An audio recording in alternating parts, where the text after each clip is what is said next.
Kadosh, Boker Or, Masechet Bava Kamma Daf Tzadi Amud Aleph, 90A1.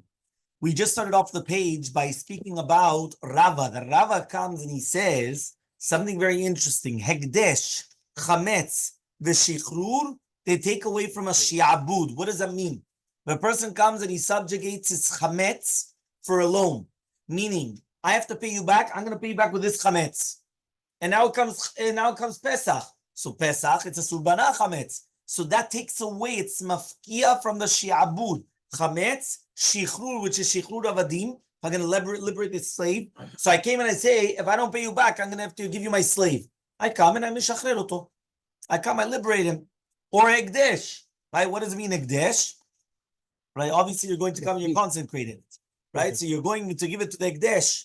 So, leima de Rava, right? Why don't we just say now that which Rava comes and he says is a machloket tanaim then? This concept is machloket tanaim. Answers the Gemara, lo. Everybody holds of Rava, like what Rava says.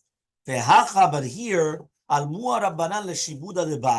here the rabbis came and they strengthened the shi'abud of the husband, which means that through takanat usha, they went and they strengthened the shi'abud that even though we hold of Rava, but here they strengthened the shi'abud. Why? We didn't want that she should be able to come and take it away from the husband, because it would cause a lot of animosity and other things, right? And therefore would be a problem. Okay? Okay. Next answer. You can answer. Nobody holds of the takana vusha. Remember, the takana vusha was that basically that the husband could come and take away from the lekuchot. That means if she comes and she sold her nikseh melog, the husband could come and take it away from them. Okay? So what is the machloket here then? Do we say kinyan perot is like kinyan guf or not? Like the machloket of these tanaim, the tanyas we learned on right, mocher avdo leacher. Upasak imo al menat sheyeshamshenu 30 yom. Imagine right now you come and you sell your slave, but you make a condition, and the condition is that even though you just sold your slave, for 30 days, the slave still has to work for you. So Rabbi Meir comes and he says, Harishon, which means the first person within the 30 days, so he comes and he says, if right now what happens is that he hits him, and the servant does not die, and after 24 hours, Yeshno bedin yomo yomayin, right? He does not get killed because he's under him. What does that mean? We know that if somebody comes and punches somebody else, he hits them. So therefore, obviously he has to be Mishalem. That there's no question. The question is that when do we say that he killed him or he didn't kill him? Let's say he hit him. The guy was fine. A month later, the guy dropped dead. Is he chayav mita because he killed somebody? No. The Torah says, "Ach im yom o yomayim ya'amod lo yukam ki chaspohu." What does that mean? It means that if a person comes and he's going to hit his own eved, he's hitting his own eved. So he comes and he says, and after 24 hours, the guy comes and the guy dies, meaning he hit his eved. But the Eved was still alive and he was fine. And after 24 hours, he comes and he dies. I'll read to you in the Pasuk when it says, V'chiyakei shetavdo et amato bashevet, umet tachat yado nakom yinakem, ach im yom o yomayim ya'amod, lo yukam ki chaspohu. What are we talking about? We're talking about an Eved Kenani. So if the Adon Yisraeli came, the Israeli came and he hit his Eved and he killed him, he's chayav mita. But not like another person, that he's going to be chayav mita, right? If he doesn't die, only after a certain amount of time. So if it's not going to be mechamata makkah, right? So therefore, he's not going to die. So therefore, there's going to be a time frame of 24 hours. Okay? You're going to say it's after metlet. So after 24 hours. So therefore, even if it's going to be 2 days later, or it doesn't matter what, he's still going to be patur. Okay? Which one? It's hard to understand. If he hits his head, he got blood. No. We're talking about that it says Achim Yom Yomayim Ya'amod. Ya'amod means that he has to get up and he's walking on his. We're not talking about that he was hit and he stayed in the hospital for 2 weeks and then he died. No. We're talking about that he hit his servant, right? He knocked him out or whatever it is. But then the servant got up and he was walking around. That can happen. Walking around. You're right. That usually it's how many days usually? 8 days. 8 days? Oh, okay. So here it's saying it's Yom Yomayim. Here it says Yom Yomayim. Here it says. Yeah. לא מת מצער, הוא hit someone. It's nothing to do with it. No. So he says here, in our case, he sold the slave. And when he sold the slave, but he was still working him for 30 days, he says it's considered that it's his. It's considered his slave. He sold it. Yeah, but he's still working him for 30 days. So Kasavar, so therefore he holds Kinyan Perot ke Kinyan Haguf Tami. The Kinyan Perot is like Kinyan Haguf. No. That's what he holds. Yeah, Rabbi Yehuda says, Sheni yeshno bedin yom yomayin mipnei shu kaspo. Not the first master has this halakha, the second master has this halakha. Right? Why? He says because it's his money. Meaning, whose money does it belong to? The money, he already sold it. So it belongs to the second guy. So ever since it belongs to the second guy, so for it obviously belongs to him, not to the first guy. So with this condition, he's supposed to be paying less. According to this shita now, Kasavar he holds Kinyan Perot lav ki Kinyan Haguf Tami. Kinyan Perot do not, right? It's not considered Kinyan Haguf according to the shita. Okay? And therefore, why? Because if you're only going to tell me that the second master has the Yom Yomayim din, so for obviously it means that Kinyan Perot is not Kinyan Haguf. Remember, here you have the Kinyan Perot because you have how do you call this? You have the 30 days, right? So therefore, if you're going to tell me now that Kinyan Perot, right? So therefore, he's using it for another 30 days. Fine. Rabbi Yosef Omer. Rabbi Yosef comes and he gives another chidush. So remember one more time, we had a machloket Rabbi Yehuda and Rabbi Meir. Okay, Rabbi Yosef comes and he says, "Shnehem yeshno bedin yomayim." Both of them have the din. Okay, what does that mean? Ze mipnei shu tachtav, veze mipnei shu kaspo. Comes Rabbi Yosef and says, and it's on both ends. Remember, the first master sold him. So technically speaking, it's not kaspo, but it's kinyan perot because he's still allowed to use him for 30 days. So therefore, if he comes and he knocks out the eved, he has the regular din of, right, of yom yomayim. Yeah, yom yomayim. The second one, that was the shita of Rabbi Yehuda says, if you say kinyan perot is lav ki kinyan haguf, and therefore now it's kaspo, so only the second one has it. Says Rabbi Yosef, I've got an idea. Both of them have it. The first one, because of the kinyan, right? Because of the shu tachtav. The first one, because he sold it, but he's still working for him for 30 days. And the second one, right? Because it's kaspo. So for each one has the din of yom yomayim. That means it doesn't matter whether master number one or master number two comes and knocks him out, right? There's still the din of yom yomayim. And then he would be patur. Okay? So mesav kalei, so obviously this Rabbi Yosef has a doubt. Whether we say kinyan perot ki kinyan haguf tami or lav ki kinyan haguf tami, it's safed nefesh sholakel, and therefore we say safed nefesh sholakel, and therefore at the end of the day we're not going to kill anyone. We're not going to kill the first master or the second master, right? For the eved. Okay. Next, the Rabbi Eliezer comes and he says shnehem enam bedin. So now you have all four sides of the spectrum. One more time. Let's zoom out. What's the case? The case is that master comes, master number one, he sells a slave. But on condition. What's the condition? He still uses the slave for the first 30 days. So he sold it. But even though the sale takes place today, he still uses it for 30 days. Now what happens is that they knock out the Eved. Now, if he knocks out the Eved, but the Eved, now he actually kills the Eved, he gets killed. Okay? But what happens if the Eved gets up and is able to walk around? Achim yom yomayim ya'amod, right? Lo yukam. You don't kill him. Why? It's his money. So now the question is, whose money is it? is it the first Evet? We're going to read it in Parashat Mishpatim in 2 weeks. Not this Shabbat, next Shabbat. Right?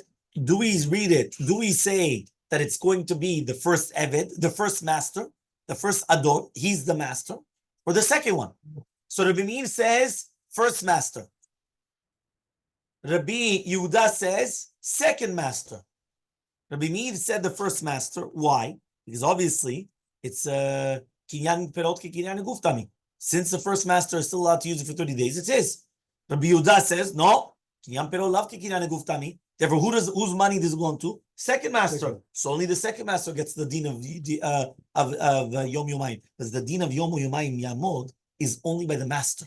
It's not by anybody else. Meaning, if somebody else comes and knocks out the Eved, even if after a week the guy dies, he's still chayav. So It's only by the Eved, his own Eved, that there's a special din of Yom or Yomayim Ya'amod. Now remember, Ya'amod means not that he knocked him out and he stayed in the hospital and then he died. Yom Ya'amod means he gets up as if like nothing happened.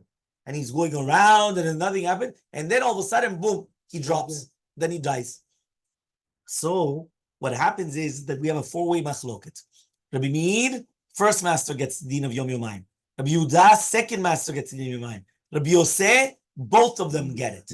The first one because he's serving him, and the second one, why?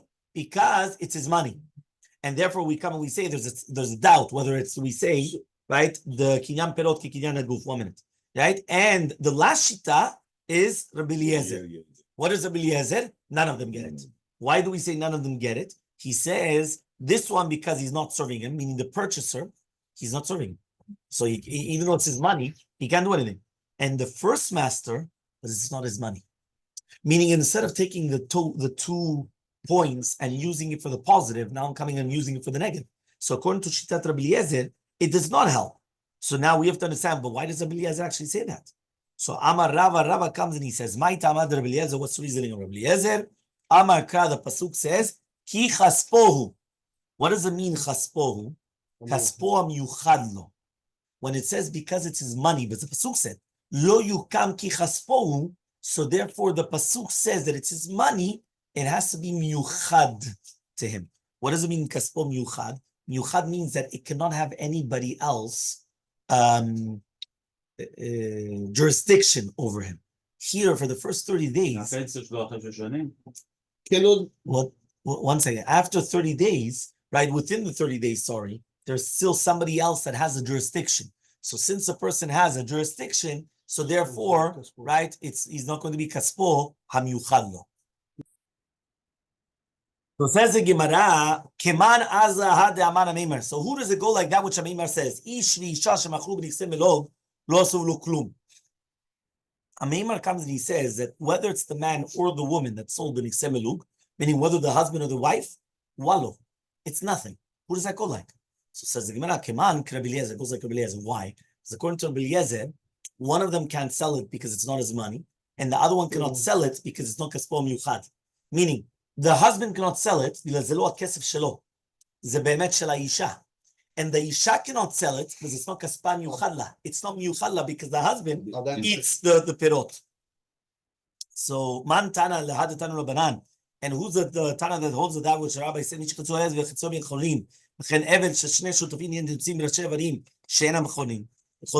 says, who's the one that says that when you have a chetzi eved chetzi ben cholim, or an eved that belongs to two shutafim, an eved that belongs to two partners, who's the one that says that they do not go to freedom with rashe evarim that do not go back? Remember, usually when somebody knocks out part of the eved, not only does he go free for the shen va'ayin, but also berashe evarim. Rashe evarim is main body limbs that do not come back, right? She'enam chozrim. Here it says there's a list of 24, right? That eved yotze lecherut. It's brought down in the Gemara in Masechet Kiddushin of Kafhei Amud Aleph. Okay, that means even though the Torah says mefurash shen va'ayin, the Gemara says in Kiddushin, those are just dugmaot. These are just examples. But really, there's another 24 that they also go out for it. Okay, so it's not only just a shen va'ayin, right? So not only just that. Okay, so says the Gemara. So who's that? So Elmaleh Mordechai le Ravashi says that Mordechai to Ravashi. Hachi Amri Mishmed Rava. This is what they said in the name of Rava. Rabbi Eliezer. It has to be Rabbi Eliezer. Milo Amar Rabbi Eliezer, but doesn't Rabbi Eliezer say kaspo miyuchad lo? It has to be miyuchad. Hachanami Abdo miyuchad lo. So too it has to be miyuchad, which means when does he go out free? Only when the Eved is 100% yours. Here, the Eved was already half chodim, he was half liberated, or the Eved belonged to two different partners. And the fact that it's not 100% yours, so you don't have this halakha that he's going to come out b'nei chodim. Mishnah, the bottom of Tzadik Amud Aleph, Mishnah 98 on the bottom. Imagine somebody goes to the ear of his friend and he hits him right on the ear, right? Or he screamed in his ear, right? Or he hit him in the ear, whatever it is. Basically he did something on the ear. Imagine he takes the shofar, whatever he wants, yeah, whatever it is. Yeah? So noten lo sela. He has to give him a sela. Rabbi Yehuda Rabbi Yosef Galileh says Rabbi Yehuda, name of Rabbi Yosef Galileh, he has to give him maneh. Maneh is 100 zuz, and a sela is 4 zuz. So it comes out that in the maneh, you have 25 slain. Okay, so imagine 1 to 25. So he actually went and he told him 25 times the amount. Imagine one person telling him you have to pay a 1 sela, 4 zuz. The other one, 100 zuz. 100 zuz is much more. We're talking about a lot of big difference, right? Setaro, if he slapped him on the face, notenu 200 zuz. He has to give him 200 zuz, right? Imagine, you know what that is? He comes and he slaps him, 200 zuz. Le'achad yado, if he gave him on the backhand, you know what the backhand means, right? He comes and he gives him like this, meaning not a regular face stop like this, from the back. What happens? He has to give him 400 zuz, 400 zuz. Tzaram beozno here means either he defected it, right? Right, or he basically pulled it, whatever it is, right? Talash besaro, or he comes and he's going to be tolesh, right? Besaro. Saram is like screaming to his ear. No, that was a tokea. That's the first one. Right? He comes and he says, right? Talash besaro, or he pulls the hair, or rakak v'yigea boroko, or he spit at him, and it actually reached him. Okay? Which means that the rock actually touched his body. Because if it only touched his clothing, he's going to be patur. Do you guys hear? One more time. If he spat at him and it touched the clothing, he's patur. If it touched his body, the guy comes, boom, he spits at him. If it reaches the clothing, patur. If it got the body, it has to be the body, he's chayav. That's what we're talking about. That's why it says, v'yegia bo ruko. So here it says, Sharok naga b'gufo. Because if it was good, well, we're going to see later on in the Gemara. Yeah, the Gemara says, if it was only b'gadav, he's going to be patur. That's Tzadik Aleph Amud Aleph. Tomorrow's that. Okay? Hevir talito mimenu. What happens if he took off his talit? Which means, mamash, he took off his how do you call it? Yeah, he took off his clothing. Yeah? And kol sheken gila b'saro, because usually the talito is the top clothing. We're talking about now, even in kol sheken, if it was the underclothing, the thing which is underneath, right? Or pararosha isha bashuk. He went and he took off a woman's kisui, sheitel or kisui, in the middle of the shuk. Noten lo or la, he's going to have to give her four abamel zuz. Now, just to remember one more time, if a ketubah is 200 zuz, and a ketubah in the olden days was a salary of 1 year, so imagine somebody comes and he removes a woman's hair covering in front of everybody in the shuk, he has to give her 2 years of salary, right? So imagine, we're not talking about little. Yeah. Huh? נכון? זה הכלל, צדי עמוד ב' 90B. אתה שומע? זה הכלל, this is the general rule. הכל לפי כבודו. Everything goes according to the כבוד of the מתבייש. Everything goes according to the מתבייש. בגלל זה פה בבית הכנסת של מרוקאים, זה רק מרוקאים זה... אמר רבי עקיבא, says רבי עקיבא. אנחנו עושים... It says here, says רבי עקיבא, אפילו עניים שבישראל, רואים אותם כאילו הם בני חורין שעבדו נכסיהם, שהם בני אברהם, יצחק ויעקב. Look at רבי עקיבא. Rabbi Akiva is always such an incredible person. He comes and he says, no. Even if you're going to get a poor person, then you're going to say, okay, how much already is the busha of a poor person? He's already poor. He's already going around collecting money from everybody. Usually they lose a busha after, he says, no, we look at them ki'ilu and bnei chorim, that they went down from their properties? Because they're Bnei Avraham, Yitzhak, Yaakov. Yeah? כאילו it's a מבייש הבן אדם עשיר שירד מנכסיו. ממש, like, every single person. Maaseh. It was a story. באחד שפרע ראש האישה בשוק. Somebody came and he removed the hair covering of a woman in the shuk. בא לפני רבי עקיבא, she came in front of רבי עקיבא, חייבו ליתן 400 זוז. He obligated him to give him 400 zuz. אמר לו, he went and he told him, Rabbi, tell לי זמן, give me some time to pay it up. ונתן לו זמן, he gave him זמן. שמרה, right? He went and he waited. עד, right? שמרה עומדת על פתח חצרה, ושיבר את הכד בפניה. ובו כי יסר שמן. Right? Look what the guy did. The guy was somebody very, very smart. Right? Very cunning. So what did he do? He told Rabbi Akiva, please give me some time to pay it up. Rabbi Akiva says, okay, I'll give you some time. Listen, it's a lot of money. Okay. What does he do? He comes and he's waiting for her at the entrance of her courtyard. And what happens? All of a sudden, he breaks the cud in front of her, and it had oil like an isar. What did she do? Gilta et rosha, vayta mitapachat umanacha yada al rosha. She took off her kisui and she started coming and putting all the shemen, right, on the head. Gilta et rosha, vayta mitapachat. Right. So what happened? Hemid alav alea edim. He brought edim on her. So there were edim there, right? There were edim there. Uba lifnei Rabbi Akiva. So he came in front of Rabbi Akiva. Amar lo lazo ani noten 400 zuz. I'm going to give 400 zuz for this woman. Look, she came for an isar for hardly nothing, and she revealed her head in front of everybody. So I'm going to come and if she's doing it to herself, why in the world do I have to start paying this? Amar lo, says Rabbi Akiva, lo amarta klum. You didn't say anything. It's worthless. It was a nice try, but it's worthless. He says, why? Why? החובל בעצמו אף על פי שאינו רשאי, פטור. אחרים שחבלו בו, חייבים. He says, הקוצץ נטיותיו בלי שאינו רשאי, פטור.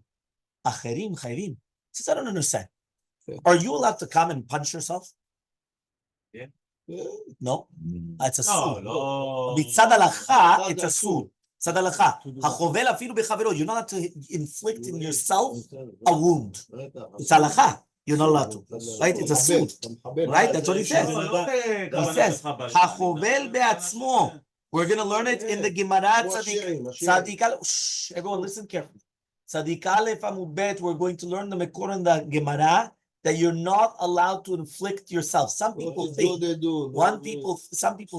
their body is with their own. One second, please. Right?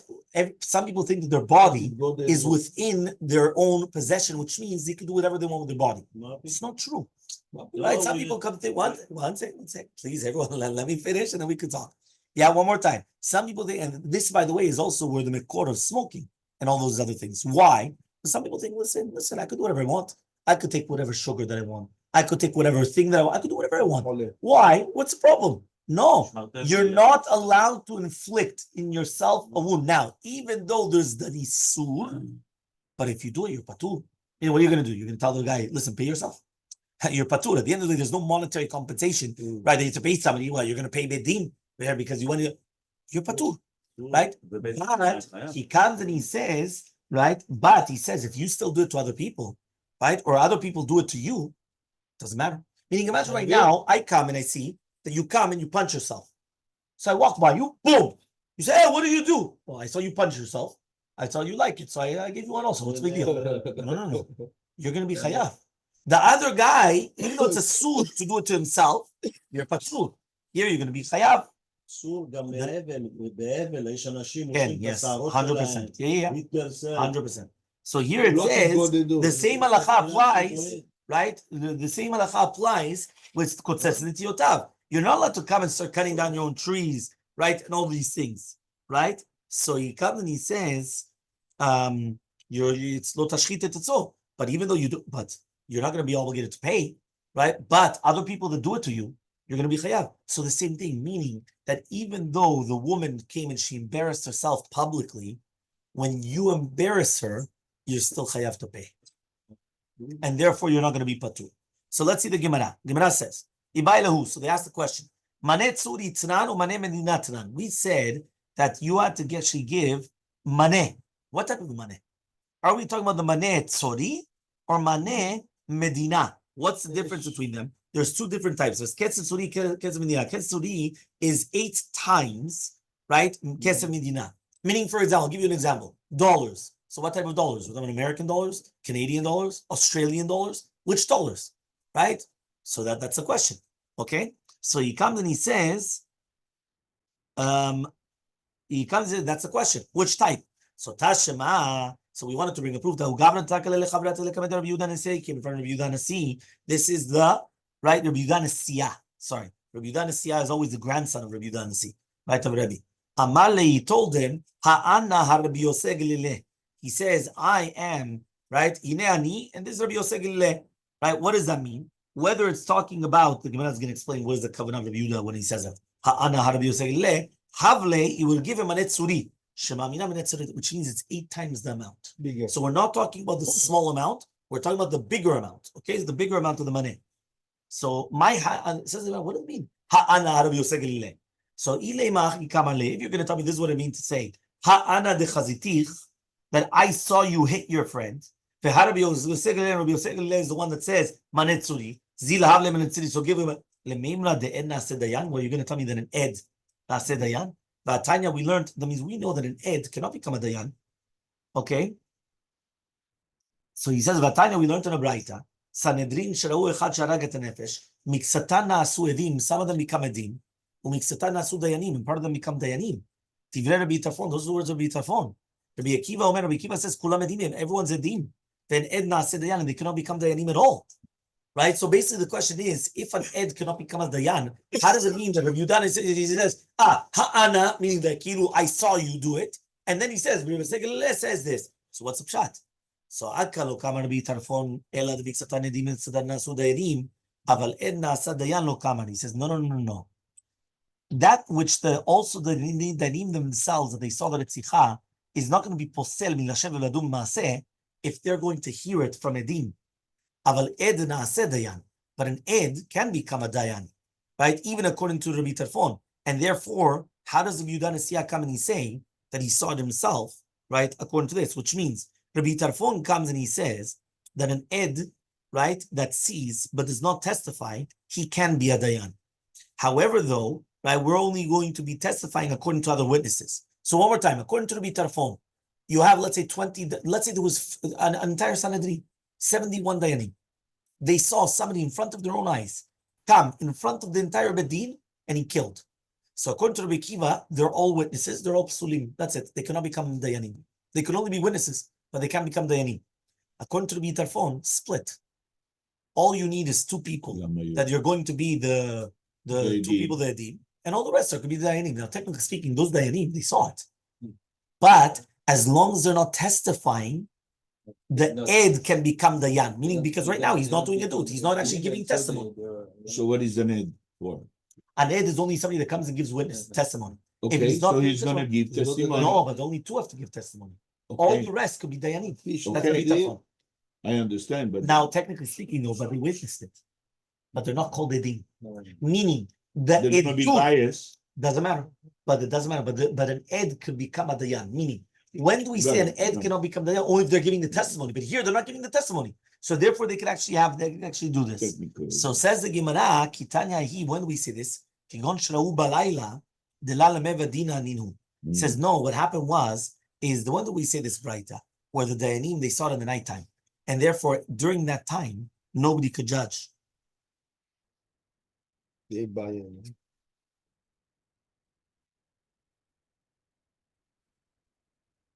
Okay. Here he comes and he says, that means, according to Shitat Rabbi Tarfon, even an ed can become a dayan, meaning that even though he could come and he could also testify, right, and be part of the dayanim as well, but he comes and he says, but here it was done at nighttime. So therefore, since it was done at nighttime, they cannot judge at nighttime. But when they saw it during the rabbis, there's no din obviously in the nighttime. There's no bed din in nighttime. But when they saw it during the daytime, that they could actually judge it immediately. So then, be'emet, they could actually judge according to their own testimony. Okay, and therefore it's actually kabbalat edut. So therefore, he comes and he says that it was done during the daytime, and therefore Yehuda Nisiah was paskening according to what he saw. You know, so what happens? Meaning when he came and he said, that means I saw you do it, meaning I'm the witness and I'm the dayan and I'm paskening. You have to give him now this amount of money. That's what it was actually going on. But in the case of If you want, you could also answer another answer. Hachi kamale. This is what he said. He told her. He told him. Ha'anaz zisfila I hold like Rabbi Yosef that he says it's manet suri. The hasad the misad you got witnesses that are testifying against you. So give him manet suri. Meaning, no, I'm the witness. I'm not the witness, and I'm not the dayan. But I pass like Rabbi Yosef Rabbi Yosef says you have to give manet suri. So you have to give manet suri. The Sava Rabbi Akiva, the en ed naaseh dayan. What does Rabbi Akiva actually hold that an ed cannot become a dayan? But Tanya, we learned in the Braita, if a person is going to come and hit his friend with a stone or with a negavro. Shimon Timni says, my grof miuchad shemosu le'edah. Just like the grof is going to be something which is miuchad, which is given to the bedin. So to le'edim, afkol patu masu le'edah v'le'edim. Prat sheyasa mitachat le'edim. This comes to exclude a case where the avada chefetz from the evid and the bedin, they didn't actually see it. So Amalo Rabbi Akiva says Rabbi Akiva to Shimon Timni, even if they're going to bring the chefetz, which was damaging, in front of the bedin still need to be somech on the edut of the edim in order to say, right, the chabbalah. They didn't hit him in front of the bedin. Shiodin kama ikau, to know exactly how much did he actually come and hit him. The alman, for what ikau. Ayim al shoko, whether it's on his thigh, right, itzipar nafsho, or tiluch negel libo. Right, and furthermore, right, imagine somebody pushes somebody off of the roof, umet, and he dies. Betin ulchin etzel bira, or bira olechet. What? Betin go to the bira, or the bira olechet etzel bedin. Right? What does that mean? He says, for sure, we're going to be somech on the edim. We're not going to have to go to the place to see what's going on. We come, we listen to the edim. Edim come and he say, this is what he did. That's it. That's all that they need to do. And furthermore, in nafla, if the bira fell, before, meaning if right now the bira fell and before the bedim were able to evaluate it, they could come and they're going to build it again. They're obligated to build it again in order the bedim should come and see, right, the gova? Obviously not.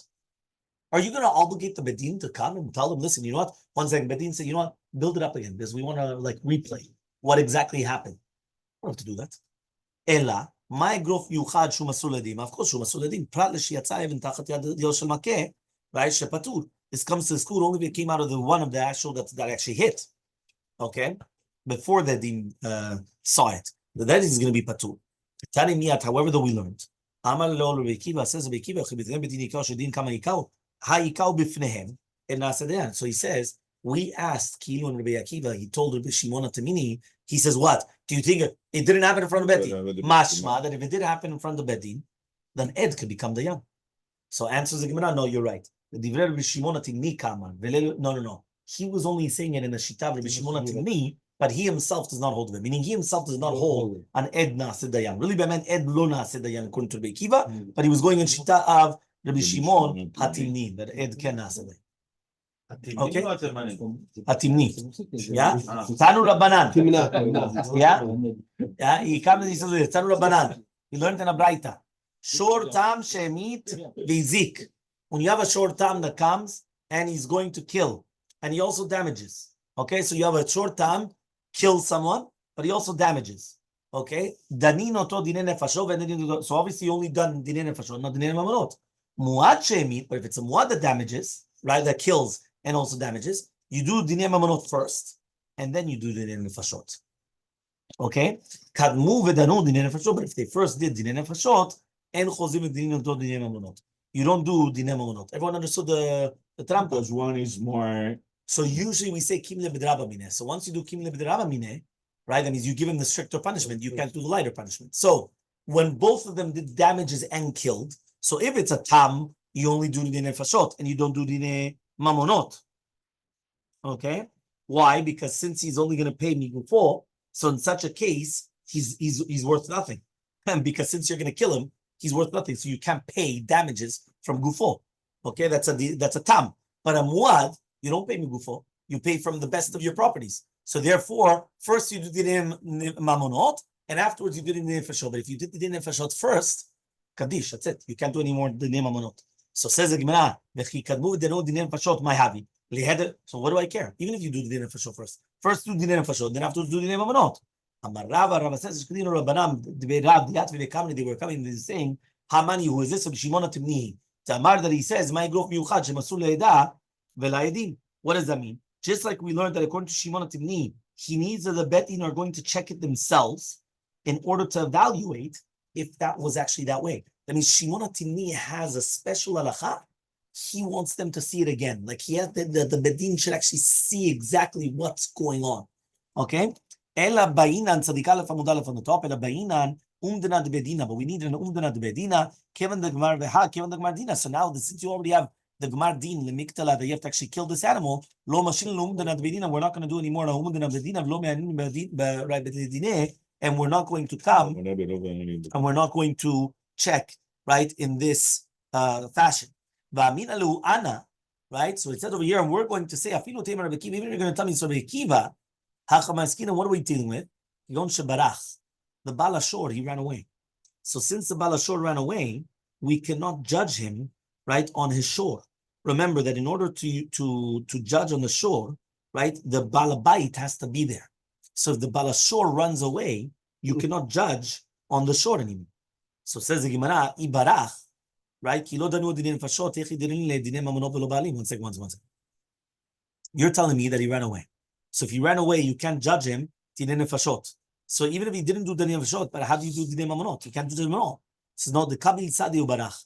The betin received the witnesses, right, of the Baal Ashur, and only after the witnesses came in to testify, then he ran away. And therefore, since he ran away and he didn't leave any properties or whatever it is, so therefore the nizak has nothing more to collect from, right? Now, since they already judged the shore dinei nefashot, so therefore you can't do dinei mamonot anymore. Well, the shore you're going to kill the shore. Right, so there's nothing more to collect anymore. Right, and the guy ran away, so he took away all his property and barach. Halaf halach lo. Yeah, gamarnu. So says the Gemara, sof mecha mishalim. Where are you going to get paid from? So miridia from the charisha, which means we should rent out the shore for charisha, right? We should rent it out and then get the money from there. So says the Gemara, if so, tam. So do the same thing. Tam that comes and he kills and he damages. Don't judge it yet on the killing, that you should kill it. Rent it out, right? And after renting it out and you get the money in it, then you judge it, and then you judge it for killing, and then you kill it. So Amar Rav Mani Bered Rav Kahana Zotomenet, you see from here, Ridya, the entire concept of Ridya, al aliyah de marahu, right, is considered like all the other properties of the Baal Ashur. And therefore a Baal Ashur itam, right, does not pay from other properties, only migufo. Meaning, the fact that you're going to rent out this animal and then this animal is going to plow and you're going to get money from the plowing, that's considered shar nechasim. That's not considered the shor. When we say that a shor tam mishalem migufo, it's only migufo. It's not from anything else. And here it's not going to be considered anything. It is considered something else.